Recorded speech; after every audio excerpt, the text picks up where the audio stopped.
할렐루야. 네. 하나님의 말씀은 오늘 사무엘상 31장 1절에서 6절까지의 말씀 보도록 하겠습니다. 사무엘상 31장 1절에서 6절까지의 말씀입니다. 형제님 한 절, 자매님 한 절, 마지막 6절은 같이 읽을게요. 형제님 먼저 시작.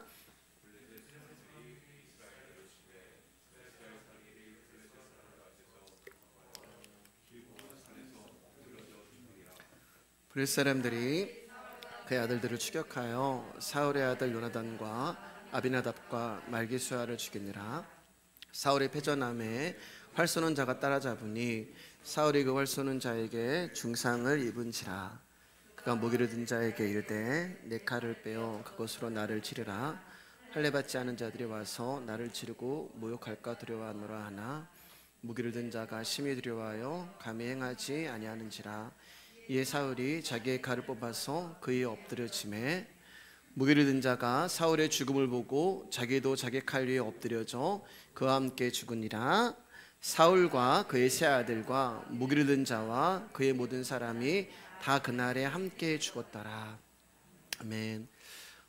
사울과 이제 세 아들이라고 하잖아요. 사울에게는 한 명의 아들이 더 있습니다. 그리고 이제 그 한 명의 아들이 사무엘 하러 가면은 이제 거기서 다윗과 이제 대립을 하는 구조로 나와요. 오늘 말씀의 제목 한번 읽어보겠습니다. 말씀의 제목은 시작. 사울의 죽음을 통하여 보는 나의 실패라는 제목으로 그동안 이제 수요일 날 오랜 시간 사무엘상을 강의했는데 오늘 마지막 사무엘상 31장을 나누도록 하겠습니다. 저는 이제 여러분들은 잘 모르시겠지만 이제 설교자로서 말씀을 이제 준비할 때 수요 설교는 제가 이제 빠르면 주일날부터 이제 준비를 하거든요. 좀 늦으면 이제 월요일날부터 또 준비를 하고 또 다시 이제 집에 갔다가 옷을 갈아입고 교회 와서 주일날 다시 또 이제 주일 설교를 수요 설교를 준비를 합니다. 그러니까 오랜 시간 여러분보다는 제가 조금 더 이제 그 말씀 안에 성경 안에 있는 인물들과 조금 더 가깝고 그들의 삶에 대해서 때로는 나의 인생, 나의 삶으로 투영되는 그런 일들이 말씀을 준비할 때마다 제 안에서 많이 일어납니다. 오늘 사울이 죽었잖아요. 이틀 동안 제가 조금 힘들더라고요, 여러분. 요나단도 죽고 사울도 죽고. 근데 제가 이제 말씀을 준비하면서 한 2시간, 3시간 전에 마무리를 하면서 하나님이 제 마음 가운데 한 가지를 생각나게 해주셨어요. 그것은 뭐냐면 성경에서는 성경에 있는 인물들이 죽었을 때 거의 한 줄로 끝이 나요. 우리는 어떤 믿음이 있는 사람 아니면 어떤 기독교에 뭐 영향력을 끼친 그런 분들이 이제 돌아가시면 이제 그분을 기념하고 또 기리는 그런 행사 같은 거를 많이 하잖아요. 그리고 돌아가신 그분에 대해서 추모하기도 하잖아요. 근데 성경은 한 줄로 끝이 납니다. 죽었더라. 이게 끝이에요. 죽었더라. 아브라함도 죽었더라. 다윗도 죽었더라. 그 말은 하나님은 우리의 죽음에 대해서 그렇게 대단하게 보시지 않는 거예요. 왜냐하면 이 땅에 있는 우리의 삶은 죽을 수밖에 없는 삶이고 죽음으로 가는 길에 서 있고 그리고 저와 여러분들의 진짜는 이제 죽음 후에 내가 하나님 나라의 영원한 삶이냐 그렇지 않냐로 판가름 나는 것이지 이 땅에서 내가 어떠한 삶을 살았건 이 땅에서 내가 얼마나 위대한 업적을 쌓았건 내가 또 목사로서 또 여러분들이 성도로서 얼마나 대단한 하나님의 일을 했건 그것은 하나님께 아무런 중요한 것도 아니란 얘기예요. 오늘 사무엘상 15장에서 사무엘을 통하여 사울은 버림을 받습니다. 하나님의 말씀을 하나님의 마음을 사울은 사무엘상 15장에서 사무엘을 통하여 이미 예언으로 전해 들어요. 그리고 사무엘을 통하여 하나님이 너를 버렸다라고 하는 그 말을 들은 날로부터 시작해서 사울은 사실 시한부 인생과 다름없는 삶을 살게 돼요. 언제 하나님으로부터 버림을 받을까 하는 두려움으로 사울은 하루하루를 살아갔던 것입니다.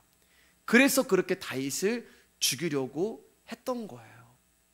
그리고 우리가 2주 전에 이제 나누었던 것처럼 블레셋과의 전쟁을 앞에 두고 그 블레셋의 군대 위용을 보고 두려움을 느낀 사울은 엔돌에 신접한 여인을 찾아가게 됐고, 그리고 그 죽은 사무엘로부터 예언을 듣게 되죠. 다음 날, 그 다음 날이 오늘이 되는 거예요. 오늘 죽은 사무엘이 다음 날 네가 나와 함께 있을 것이다 라고 하는, 네가 죽을 것이라고 하는 그 예언을, 이야기를 듣게 됩니다.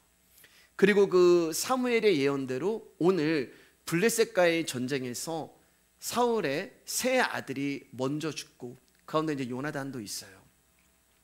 그리고 도망치던 사울이 결국은 자기가 자기의 운명이 죽을 걸 알게 되자 스스로 목숨을 끊게 되죠. 그리고 사무엘상이 딱 끝이 나게 돼요.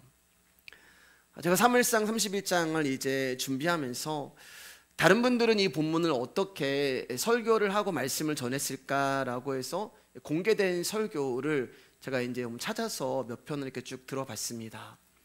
근데 대부분의 이제 설교들이 사울의 죽음이 비참했다는 것에 강조점을 두고 있으셨어요.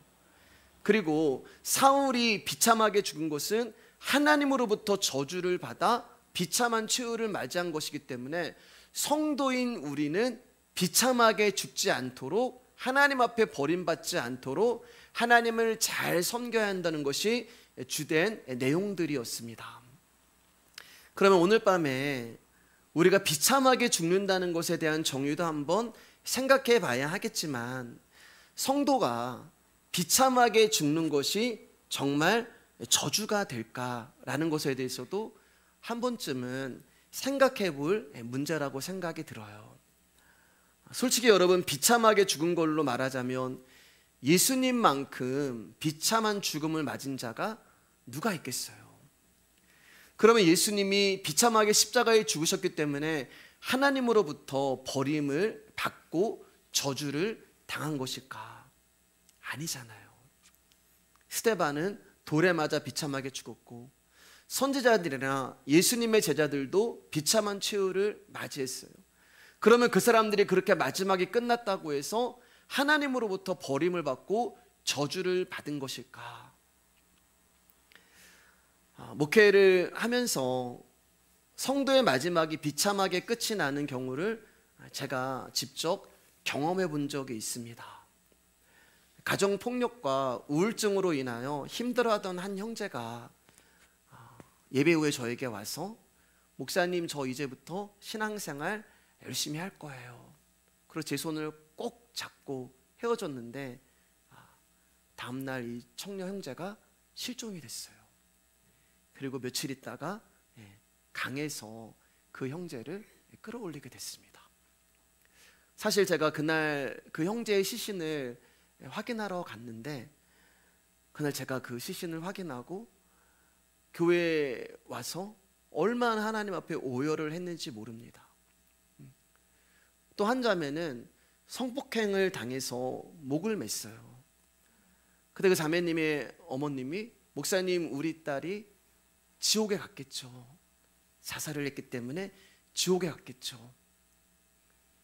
근데 제가 대답을 해드리지 못했어요. 지금도 너무 죄송해요. 여러분, 조심스러운 이야기지만 자살하면 지옥에 갈까요? 우리 그렇게 다 들었잖아요. 그리고 저도 어린 시절에 그렇게 믿었습니다. 하나님이 주신 목숨을 자기 스스로 끊는 죄는 용서받지 못한다고 배웠어요. 아마 이것은 하나님이 주신 그 목숨을, 생명을 귀하게 여기라고 하는 그런 마음에서 하셨던 말씀 같아요. 다시 제가 그 어머니를 만나게 되고 다시 대답할 기회가 온다면 저는 이렇게 대답해 드리고 싶어요. 우리의 구원은 하나님의 선택이고 부르심에 달려있는 것이지 우리의 행위나 어떠함에 달려있는 것이 아니라고 말씀드리고 싶습니다. 또 평생을 믿음과 기도로 살아오셨던 장로님, 권사님이 마지막에 치매로 인하여 정신이 오락가락하심으로 예수 그리스도를 부인하는 것도 경험해 봤어요. 예수님을 인정하지 않는 것도 경험해 봤어요. 그럼 그 권사님과 장로님은 구원받지 못한 것일까요? 아닙니다, 여러분. 우리의 구원은 하나님의 전적인 섭리에 달려 있는 것이지 우리가 치매에 걸리고 정신을 잃는 것에 달려있는 것이 아니에요. 왜냐하면 치매는 우리가 걸리는 것이지 하나님이 걸리시는 것이 아니기 때문입니다. 우리는 그분을 잃어버리고 우리는 그분을 놓는다 하더라도 그분이 우리를 놓지 않으시고 그분이 우리를 잃어버리지 않기 때문에 그래요. 또 끔찍한 사고와 오랜 질병으로 힘들고 고통스럽게 떠나시는 성도님들을 보면서 정말 하나님이 이 성도님을 선택하신 것이 맞을까라는 의문이 들 때도 있어요. 그러나 이 역시도 우리 때문에 당신의 하나밖에 없는 아들을 십자가에 난도질하신 아버지 하나님의 그 피 끓는 심정을 헤아려 보면 우리는 이것도 아무것도 아님을 보게 됩니다. 그렇기 때문에 사랑하는 여러분, 성도의 마지막이 비참하고 처참하고 고통스럽게 끝이 난다 하여도 그것은 하나님으로부터 저주를 받아 세상을 떠나는 것이 아니라는 거예요. 세상에 일어나는 모든 일이 다 하나님의 소관이고 하나님의 뜻에 의하여 움직여지는 것입니다. 특히 사람의 죽음에 관한 문제는 선악과를 먹은 죄 아래에 있는 인간이 아무것도 할 수 없다는 한계를 드러내는 가장 극명한 사건이 죽음이 되는 거예요. 그렇기 때문에 여러분, 우리가 누군가의 죽음을 놓고 저 사람은 믿음이 있니? 저 사람은 믿음이 없니? 저 사람은 구원을 받았니? 구원을 받지 않았니? 라는 그 어떤 죽음의 현상을 보고 그런 이야기를 하는 것을 조심하셔야 되는 거예요. 그 사람의 믿음과 신앙과 연관하여 그 사람의 죽음을 판단해서는 안 된다는 것입니다. 그러면 오늘 사울의 비참한 죽음에 관해서는 어떻게 설명을 해야 할까요, 여러분? 사울이 비참한 죽음이라는 것은 사울이 스스로 목숨을 끊은 거예요. 그런데 우리는 사울이 자살한 것을 가지고 하나님이 그를 저주하시고 징계하셨기 때문에 사울이 이런 비참한 죽음을 맞이했다고 생각을 합니다. 여러분도 그렇게 생각하세요? 그러나 사울의 죽음은 하나님의 저주도 아니고 하나님의 징계도 아니에요. 그럼 사울이 스스로 목숨을 끊은 이유가 무엇일까? 우리 역대상 10장 13절에서 14절 말씀에 이렇게 답을 하십니다. 우리 같이 읽겠습니다. 시작. 사울이 죽은 것은 여호와께 범죄했기 때문이라. 그가 여호와의 말씀을 지키지 아니하고 또 신접한 자에게 가르치기를 청하고 여호와께 묻지 아니하였으므로 여호와께서 그를 죽이시고 그 나라를 이새의 아들 다윗에게 넘겨 주셨더라. 분명히 사울이 죽은 것은 여호와께 범죄하였기 때문에 사울이 죽었다라고 말씀하고 계십니다. 조금 전에도 말씀드렸지만 사람의 죽고 사는 문제는 우리가 어떻게 할 수 있는 것이 아니라 하나님의 소관에 달려 있는 거예요. 그리고 창세기 말씀을 보면은 우리가 이 땅에서 살아가는 수명도 정해져 있어요. 이 말은 사울이 스스로 목숨을 끊은 일은 결국 하나님이 그를 죽이신 결과라는 것이 돼요. 잘 들으셔야 돼요, 여러분. 제가 왜 이렇게 극단적으로 말씀을 드리냐면 하나님이 사울을 죽였다라고 이렇게 말씀을 드리냐 하면 사울이 여호와께 죄를 지었기 때문에 죽었다는 이 말을 죄 졌기 때문에 죽었어 이 말을 단순히 여러분이 받아들이시면은 안 된다는 뜻에서 말씀을 드립니다. 그렇다고 해서 하나님이 사울을 자살하게 만드신 것도 아니고 그를 자살을 부추겼다는 뜻도 아니고 자살할 마음을 사울에게 집어넣으셨다는 뜻도 아니에요. 그럼 하나님이 하신 일이 뭐냐? 하나님이 하신 일은 사울이 자살할 수밖에 없는 상황에 이르게 하셨고, 그리고 자살할 수밖에 없는 상황에 이르게 되었을 때 사울이 스스로 죽음을 선택하여 목숨을 끊어버리는 것을 하나님이 막지 않으신 거예요. 이게 하나님이 하신 일이에요. 여러분, 말씀이 조금 이제 어려우시죠? 맞아요, 여러분.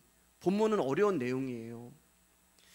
그리고 본문뿐만 아니라 모든 성경은 하나님의 감동을 주시지 않으시면 우리가 절대로 이해할 수 없고 믿을 수 없는 내용들 뿐입니다.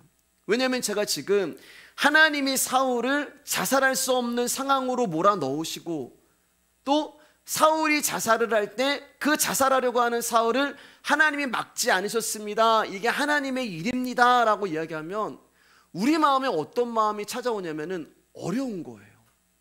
하나님에 대해서.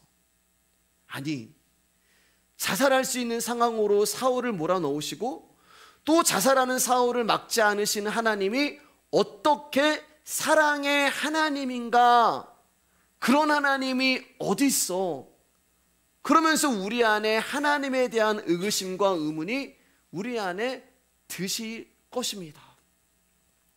그런데 여러분, 우리 안에 지금 사울에 대한 동정심과 하나님에 대한 의구심이 든다면 지금 여러분들은 한 가지를 놓치고 있는 거예요. 그것은 사울이 죽은 것은 여호와께 범죄였기 때문이라고 하는 이 말씀을 놓쳐버리고 있는 거예요. 여러분, 이 말씀을 절대로 지금 놓치시면 안 돼요. 선택을 받고 부름을 받은 저와 여러분들은 철저하게 신본주의로 하나님을 믿어야 하는 사람들이 저와 여러분들이에요. 그 말은 성경이 때로는 사람으로서는 이해할 수 없고 의문투성이지만 창조주 되시고 전능자 되시는 하나님은 항상 옳으시고 하나님의 뜻이 있고 하나님의 섭리와 경륜 가운데 우리의 인생과 삶이 움직이고 있다는 것을 저와 여러분들은 믿어야 하는 거예요. 그게 부름을 받은 성도의 모습입니다. 여러분, 이해가 안 되고 어떻게 그럴 수 있어? 그런 마음이 들잖아요. 그래서 하나님이 당신이 선택하고 부르신 자들 가운데는 믿음이라는 것을 선물로 주신 거예요. 이해할 수 없는 이 상황, 그런 하나님을 어떻게 믿어? 모든 사람들이 그런 모습으로 나오지만 하나님의 믿음을 선물로 받은 사람들은 이 하나님이 믿어지고 이 하나님의 섭리를 인정하게 된다는 말입니다. 나는 안 믿어지고 나는 이해가 안 되는데 내 안에 선물로 주신 그 믿음이 하나님이 하신 일을 인정하게 만들고 믿어지게 하시는 거예요.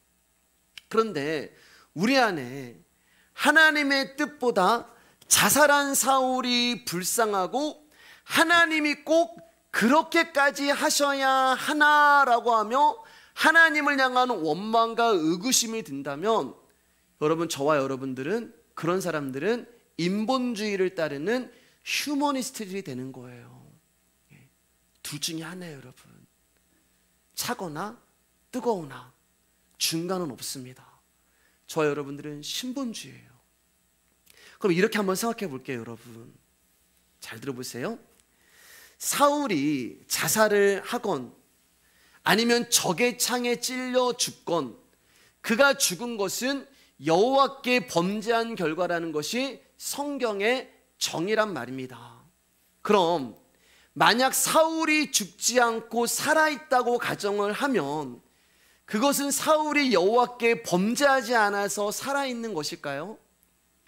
그러니까 제 말은 사울의 죽음이 범죄의 결과라면 그가 살아있다면 과연 범죄하지 않기 때문에 살아있냐는 말이에요. 사실 이 질문은 말이 되지 않습니다. 왜냐하면 죄를 기준으로 인간의 죽음과 생존을 구분할 수 없기 때문에 그래요. 모든 인간은 다 죽어요. 지금 비록 생존하여 있다 할지라도 한 걸음씩 모든 인간은 죽음을 향해서 가고 있는 중입니다. 꽃을 꺾어 화병에 꽂아 놓으면 살아있는 것처럼 보이죠. 그러나 실상은 그 꽃은 이미 죽은 꽃이에요. 그 꽃 안에 남아있는 영양분 때문에 살아있는 것처럼 보일 뿐이지 언젠가 영양분이 다 사라지면 꽃은 시들고 말라 죽는 것입니다. 이처럼 저와 여러분의 삶은 이미 죽음 안에 있는 거예요. 우리는 죽음 안에 있는 거예요, 여러분. 그리고 그 죽음 안에서 우리가 가지고 있는 과학, 지식, 건강, 돈, 인격이라는 영양분으로 인하여 죽음이 잠시 유예되고 있을 뿐이에요. 마치 화병에 꽂혀 있는 꽃처럼 살아있는 것처럼 보일 뿐이에요. 이게 우리의 생존의 의미란 말입니다. 그러나 이 생존의 시간적 차이가 있을 뿐 영원히 이어지는 생존은 없다는 거예요. 모든 인간은 죽어요. 모든 인간은 죽음 안에 갇혀있기 때문에 모든 인간은 죽음 안에서 동일합니다. 이런 말씀을 드리는 것은 사울의 죽음을 범죄의 결과로 보는 시각으로 인하여 현재 생존하여 있는 우리는 사울의 범죄와는 전혀 상관이 없는 것처럼 여기시면 안 된다는 것을 말씀드리기 위함이에요. 분명 사울의 죽음은 범죄의 결과예요. 사울의 죽음은 죄에 대한 하나님의 심판입니다. 근데 저와 여러분도 죽어요, 안 죽어요? 죽어요. 그게 자살로 죽든 창에 찔려 죽든 나이가 들어 죽든 병에 걸려 죽든 사고가 나서 죽든 저와 여러분들도 죽어요. 그러면 저와 여러분의 죽음과 사울의 죽음은 다른 죽음이냐는 거예요. 다른 죽음일까요, 여러분? 아니에요. 모든 인간의 죽음은 하나님 앞에 범죄하였기 때문에 그 결과로 죽음이 오는 거예요. 그러니까 사울이 자살을 해서 죽은 거나 저와 여러분들이 나이가 들어서 죽는 거나 모든 것이 하나님께 죄를 지은 심판의 결과로 우리 가운데 찾아온다는 말입니다.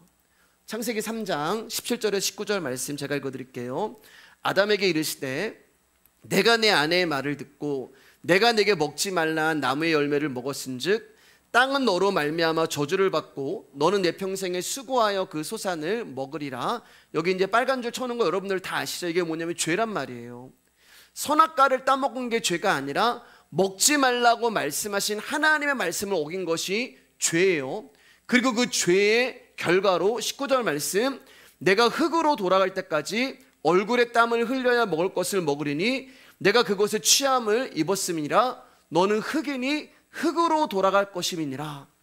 하나님의 말씀을 어김으로 말미암아 저와 여러분들이 죄인 되었고 그 죄의 결과로 흙이니 흙으로 돌아갈지라고 하는 죽음이라고 하는 심판이 우리 가운데 임하게 된 거예요. 모든 사람요. 로마서 6장 23절 말씀 가운데 죄의 삭은 사망이요.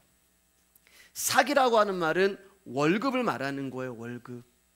그러니까 저와 여러분들은 죄인이잖아요.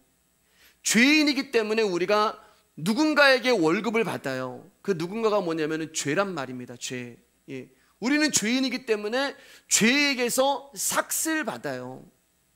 그러니까 열심히 여러분이 인생을 살았는데 우리의 죄라는 주인이 옛다 수고했다라고 하면서 우리 가운데 월급을 줬는데 그 월급의 내용이 사망이라는 말이에요. 죄의 삭은 사망이요. 이게 우리의 운명이 되는 거예요.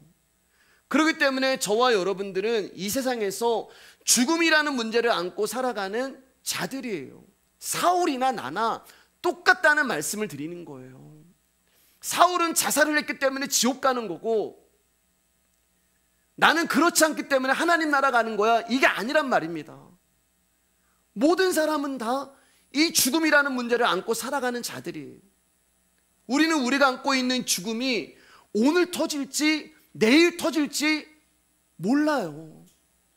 그런데도 영혼을 준비하지 않고 살아간단 말입니다. 어리석은 사람들이. 얼마나 불안해요, 여러분. 폭탄이 있는데 이 폭탄이 언제 터질지 모르고 내가 지금 품고 있다고 생각을 해보세요. 우리는 그렇게 불안함으로 하루하루 살아가는 존재들이란 말입니다. 이런 존재들이 여러분 솔직히 죽음으로 인하여 유한한 우리가 하나님의 뜻을 알면 얼마나 알고 하나님의 섭리를 경험하면 얼마나 우리가 경험할 수 있겠어요. 여러분 우리가 인생 살면서 뭐 잘났다 못났다 이런 거 따질 필요도 없는 거예요. 크니 작으니 성공했니 실패했니 내일 죽었는데 우리의 인생이 우리의 마지막이 영원이 아니라면 어떡하실 거예요? 그런데도 불구하고 우리들은 죽음이 코앞에 있는 나의 운명도 모른 채 그저 자기가 소망하고 바라는 것을 이루기 위해 오늘도 그것을 열심히 쫓다가 살아가고 있다는 말입니다. 그러니까 모든 인간에게 주어진 죽음은 죄로 인하여서 우리 가운데 내리는 하나님의 심판의 결과가 되는 거예요. 자, 그러면 다시 그러면 사울의 죽음을 어떤 시각으로 봐야 할까? 사실 여러분, 사울은 스스로 왕이 되겠다고 나선 사람이 아니란 말입니다. 이스라엘 백성들이 스스로 하나님께 구해서 생겨난 왕이 사울이잖아요. 이스라엘이 왕을 구한 것은 이방 나라의 통치 체제가 마음에 들었기 때문에 그렇습니다. 보이지 않는 하나님을 믿으면서 막연하게 지내는 것보다 눈에 보이는 능력 있는 인간이 나를 위해 일해주는 것이 더 믿음이 갔던 거예요. 이렇게 사람의 왕을 원하는 이스라엘에게 하나님이라고 하는 존재는 그저 왕으로서의 하나님이 아니라 능력 있는 하나 사람 딱 구해가지고 이스라엘에게 왕으로 세워주는 역할을 하는 존재가 이스라엘에게 있어서 하나님은 그런 존재였어요.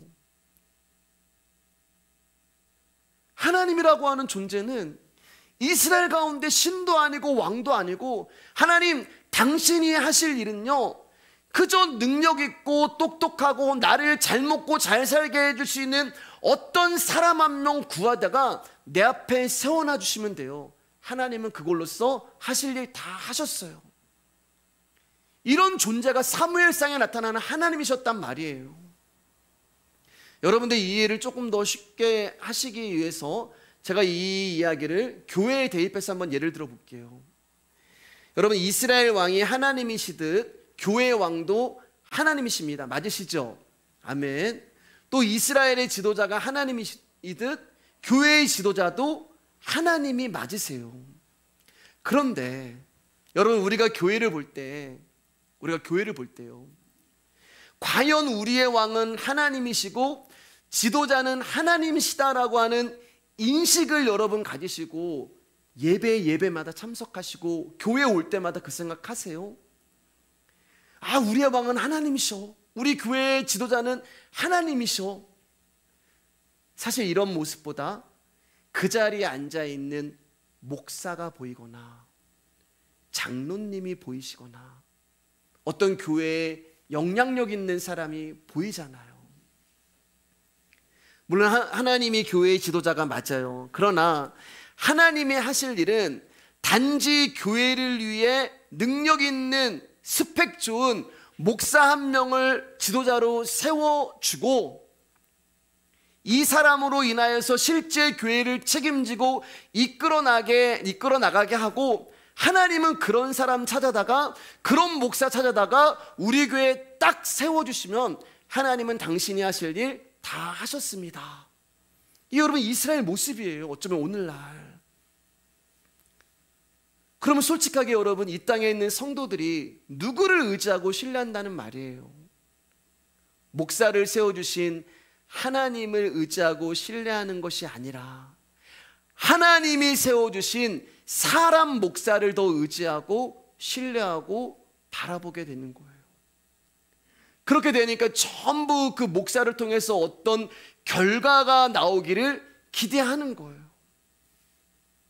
이게 이스라엘의 사무엘상에 있는 이스라엘의 사고방식이었고 오늘날 우리의 사고방식이라는 말입니다.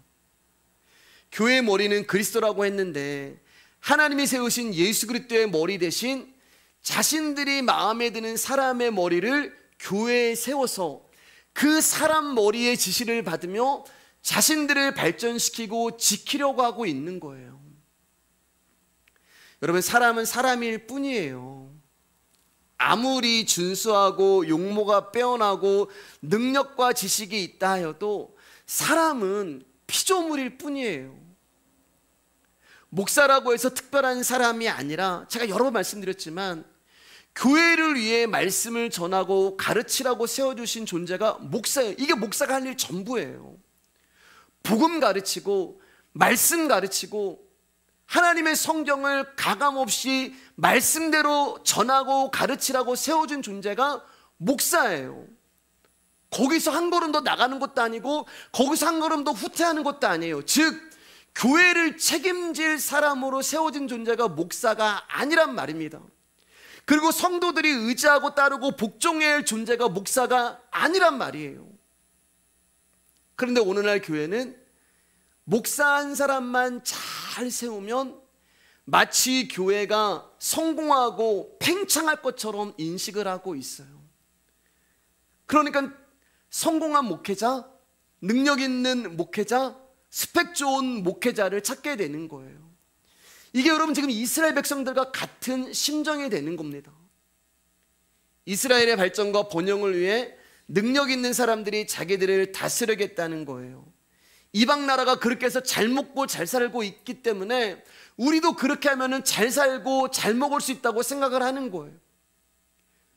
보이지 않는 분을 믿으며, 보이지도 않는 분을 막연하게 바라보며, 보이지도 않는 분, 내가 기도해도 대답하지 않고 내가 불러도 나에게 오지 않는 그런 하나님을 믿는 것보다 눈에 보이는 어떤 존재의 명령과 지시를 받으면서 움직이는 것이 더 사는 것 같고, 더 살아있는 것 같고, 뭔가 되어져 가는 것처럼 여기는 거예요. 사랑하는 여러분, 교회가 아무것도 하지 않고 가만히 있으면 죽은 교회가 되는 걸까요? 교회가요, 이런 것도 하지 않고 저런 것도 하지 않고 예배만 드리면 게으른 교회가 되는 걸까요? 여러분 어떻게 생각하세요? 아닙니다, 여러분. 교회가 가만히 있다고 해서 죽은 교회가 되는 것이 아니고, 이것저것 하지 않는다고 해서 게으른 교회가 되는 것이 아니라, 교회가 게으르다면 그것은 주님을 위해서 사는 것이 사라진 것이고, 교회가 죽었다면 그것은 복음을 향한 뜨거운 마음이 없는 거예요. 교회는 주님을 의지하고 신뢰하는 사람들의 모임입니다. 그러므로 내 안에 주님을 향한 사랑과 그 은혜에 대한 감사가 건재하다면 여러분, 무엇을 하지 않아도 그 자체로, 그 마음으로 교회가 되는 거예요. 이스라엘은 사울이 왕으로 세워질 당시만 해도 소망에 부풀어 있었을 거예요. 자신의 마음에 너무나 쏙 드는 왕 같은 왕이 세워졌으니까 이제는 우리도 잘 살 수 있다고 여겼을 것입니다. 그러나 결국 사울의 끝은 죽음으로 끝이 나요. 그럼 하나님이 사울의 죽음을 통하여서 우리 가운데 들려주시고 싶은 이 사무엘상 마지막을 끝내면서 우리 가운데 하시고 싶은 말씀이 무엇이겠어요? 그것은 인간이 세운 왕은 결국 하나님에 의해 죽게 된다는 것을 말씀하시는 것입니다. 사람의 왕을 구하는 이스라엘 앞에 하나님은 사울이라고 하는 사람을 세워서 그 사람을 중심으로 하는 인간의 나라는 결코 영원하지도 않고 존속될 수도 없음을 보여주고자 사무엘상 마지막을 사울의 죽음으로 끝을 내시는 거예요. 이게 오늘 사울의 죽음에 담겨있는 하나님의 뜻이 되는 것입니다. 아까도 말씀드렸지만 사울은 자기가 원해서 왕이 된 게 아니에요. 하나님이 세워서 왕이 된 거예요. 그렇기 때문에 어떻게 보면 사울은 억울할 수도 있습니다. 그런데 여러분, 사울이 왕이 되지 않았으면 그가 하나님께 범죄하지 않았을까요? 사울이 왕이 되지 않았으면 그가 하나님 앞에 죄 안 짓고 죽지도 않았을까요? 아닙니다. 사울이 왕이 되었기 때문에 죽은 것이 아니라 단지 그에게는 죽어야 할 역할이 하늘로부터 주어진 거예요. 또 원래 범죄하지 않을 자였는데 사울이 왕에 대해서 범죄하게 된 것이 아니고, 사울이 여호와께 범죄한 것은 악한 인간의 본성을 왕의 자리에서 그대로 보여주고 있는 거예요. 만약 사울이 왕으로 세움을 받지 않았다면 사울은요, 그냥 평범한 백성, 자신에게 주어진 생존의 여건에서 하나님 앞에 범죄한 자로 살았을 거예요. 왜냐하면 모든 인간은 하나님의 말씀을 어겨 죄를 지은 존재이기 때문에 그렇습니다. 그렇기 때문에 나에게 이런 일만 없었으면 나는 범죄하지 않았을 건데, 그게 사람이 누군지를 모르는 어리석은 생각이 되는 거예요. 여러분, 이 사울이 바로 저와 여러분이 되는 거예요. 그러니까 저와 여러분들은 나라는 존재에게 주어진 여건과 상황과 환경에서 끊임없이 범죄하며 살아가는 존재들이에요. 이게 우리의 주특기가 되는 거예요. 그래서 고린도서에서는 이 죄에 대해서 민감하라고 이렇게 말씀하십니다. 고린도서 10장 11절 12절 여러분들이 크게 읽어주세요. 시작.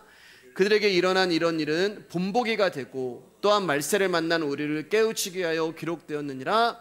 그런즉 선줄로 생각하는 자는 넘어질까 조심하라. 이스라엘이 사울을 보고 왕으로 환영한 것은 사울이 잘생겼기 때문에 그래요. 그리고 쭉쭉 빵빵했어요. 체격도 좋았고 다른 사람보다 키도 좋았고, 즉 외모적으로 자신들보다 뛰어난 것이 영웅과 같은 존재로 그들의 눈에 보여진 것입니다.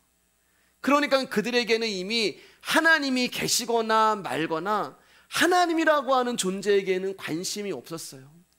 오직 눈에 보이는 그 사람으로 말미암아 자신들의 번영과 발전에게만 관심이 있었을 뿐입니다. 그리고 사울 역시 자신들을 그렇게 바라보는 백성들의 마음에 부흥이라도 하듯이 하나님의 뜻을 잊어버리고 그저 사람의 발전을 위한 왕으로 그가 살아가게 되잖아요. 그래서 우리가 잘 아는 것처럼 하나님이 아말렉 모든 것을 진멸하라고 말씀하셨는데 그의 눈에 보기에 좋은 것들을 남겨놓잖아요. 명분은 하나님께 제사드리기 위해서라지만 속마음은 이 좋은 것들을 없애는 게 아까운 마음이 드는 거예요. 그러니까 사람에게 마음에 들어야 되고 사람에게 잘 보여야 하니까 하나님의 뜻보다는 자신의 유익, 또 사람의 마음을 먼저 생각하게 되는 거예요. 거기서 사울은 이미 왕의 자격을 잃어버리게 되는 것입니다. 그래서 하나님이 사울의 마지막을 죽음으로 끝이 내면서 우리 가운데 여러분 말씀하시는 거예요. 하나님이 인정하지 않고 하나님이 철저히 거부하시는 것이 무엇인가를 사울의 죽음을 통하여서 오늘 말씀에게 성도님 저와 여러분에게 하나님이 말씀하고 계시는 것입니다. 사무엘상 31장 4절 말씀에 그가 무기를 든 자에게 이르되 내 칼을 빼어 그것으로 나를 찌르라. 할례 받지 않은 자들이 와서 나를 찌르고 모욕할까 두려워하노라. 하나 무기를 든 자가 심히 두려워하여 감히 행하지 아니하는지라. 이에 사울이 자기의 칼을 뽑아서 그 위에 엎드려 지매. 사울이 블레셋과의 전쟁에서 중태를 입게 됩니다.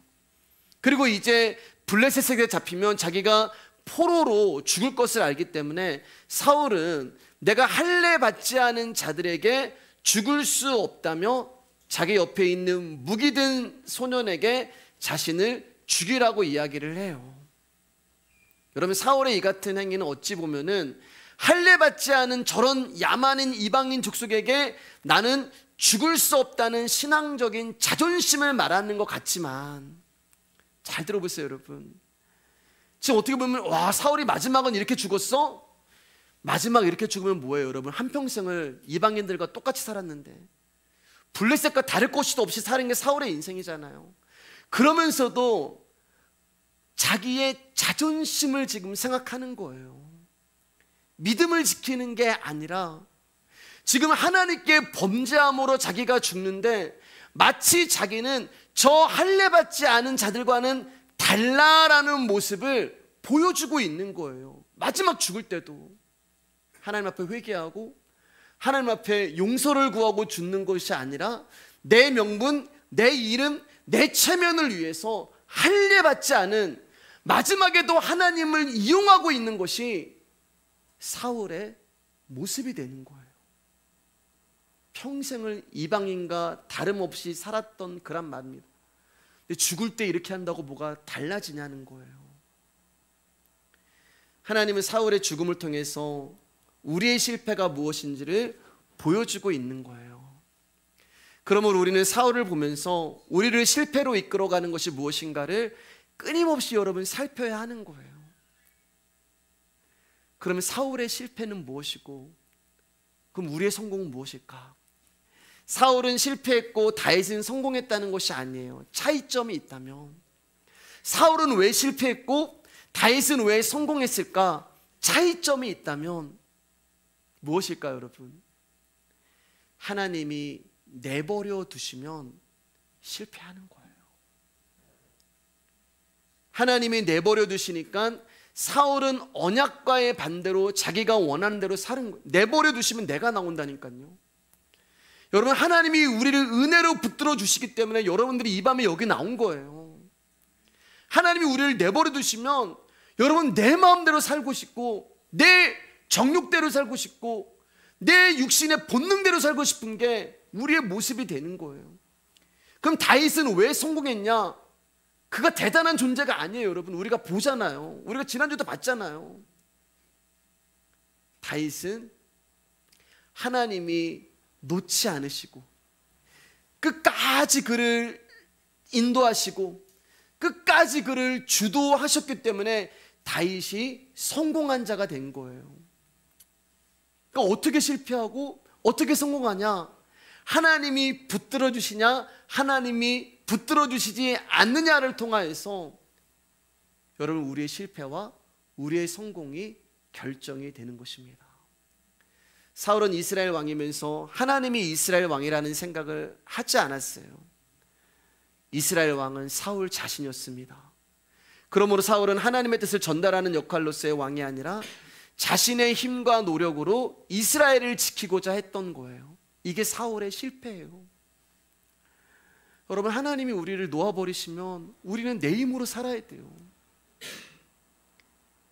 어떻게든 나의 몰로 살아가게 돼 있는 거예요. 사울은 약간 실수를 했거나 하나님에 대한 지식이 모자랐거나 왕으로서의 채통이 없다거나 친인척들이 부패와 비리에 연루되었기에 왕의 자리에서 내려온 게 아니란 말입니다.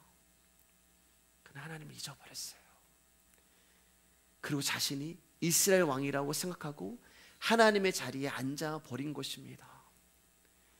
사랑하는 여러분, 여러분들은 이러한 실패의 길을 가지 않기를 주님의 이름으로 축복합니다. 어떤 경우에도 우리의 왕은 하나님이시고 어떤 상황에도 저와 여러분들을 지키고 인도하시는 지도자는 하나님이신 것을 잊어버리지 않으시기를 주님의 이름으로 축복합니다.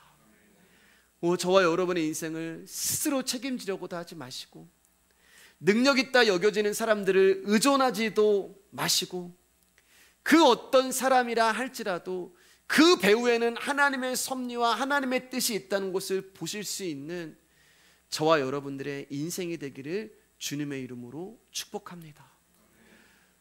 말씀 마칠게요. 여러분, 보이지 않는 하나님을 믿는다는 것이, 또 보이지도 않는 분이 막연하게 내 인생을 책임지고 인도하신다는 것이 바보 같잖아요. 사실은 그걸 믿는 게 바보 같잖아요. 하나님 불러도 대답도 안 하시고 하나님 보여주세요라고 해도 보여주시지 않으시고, 근데 보이지도 않고 들리지도 않고 잡히지도 않은 그분이 우리의 인생을 이끌어 가십니다. 아멘. 이것처럼 바보 같은 사람들의 모임이 어디 있어요? 근데 여러분, 그거 아세요? 하나님은 그 바보들 찾고 계시는 거예요. 그렇기 때문에 항상 여러분의 생각을 지키시기를 주님의 이름으로 축복합니다. 저와 여러분은 하나님을 위해서 존재합니다. 여러분이 부름받고 지금의 그 자리에 있게 된 것도 하나님의 뜻이고, 여러분 사무엘상을 지금까지 쭉 수요일마다 듣게 하신 것도 하나님의 섭리고, 그렇기 때문에 우리는 항상 우리의 인생의 자리에서 하나님의 뜻이 무엇이며 어떻게 하는 것이 하나님이 나를 세우신 그 뜻에 따라 사는 것인가를 생각하고 묵상하고 또 생각해야 하는 자들인 거예요. 이처럼 오늘 이제 사무엘상 마치는데요, 사무엘상 전체는 누가 이스라엘의 참된 왕이냐, 이 문제를 말씀하시는 책이고, 그리고 이제 사무엘하, 우리가 다음 주부터 이제 넘어가겠지만 사무엘하에서는 이제는 사람이 세운 왕이 아니라 하나님이 세운 왕, 그 다윗을 통하여서 하나님이 어떻게 우리의 인생을 책임지고 다스려 가시냐를 하나님께서 이제 우리 가운데 말씀하실 것입니다. 여러분, 지금까지 열심히 달려오신 것처럼 사무엘하도 끝까지 완주해 주시기를 주님의 이름으로 축복합니다. 우리가 찬양하도록 하겠습니다.